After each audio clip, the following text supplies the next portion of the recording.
В 2023 году исполнилось 75 лет со дня рождения детского писателя, журналиста, нашего земляка Марата Кабанбая. Марат Кабанбай – первый писатель Центральной и Средней Азии, удостоенный международной премии Ганса Христиана Андерсена.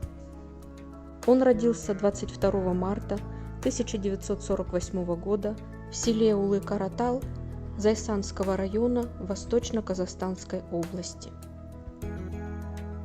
В 1975 году окончил факультет журналистики Казахского государственного университета имени Кирова, ныне Казахский национальный университет имени Аль-Фараби.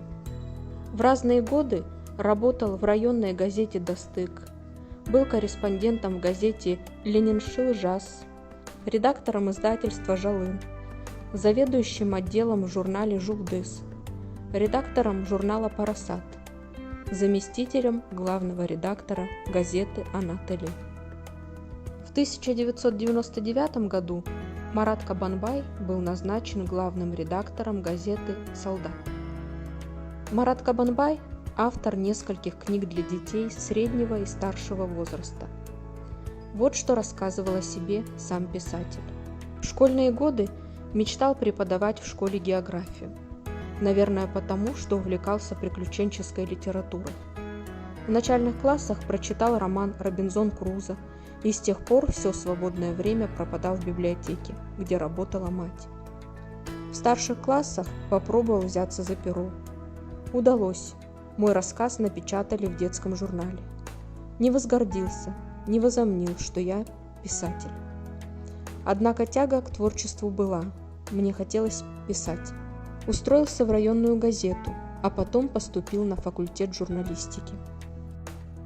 Первый рассказ Марата Кабанбая «Сону» был опубликован в 1966 году в журнале «Жулдыз». В дальнейшем вышли его книги «Арыстан, я и виолончель», а также сборник повестей «Солнце в одуванчиках», удостоенный второй премии на республиканском конкурсе на лучшее произведение для детей и юношества.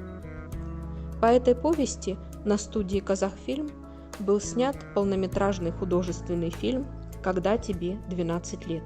У писателя есть и более солидное произведение – его роман «Горький вкус» об обездоленном войной детстве ровесников Марата.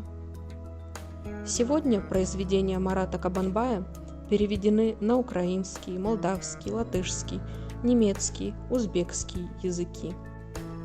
К сожалению, писатель рано ушел из жизни, полный творческих сил и нереализованных замыслов.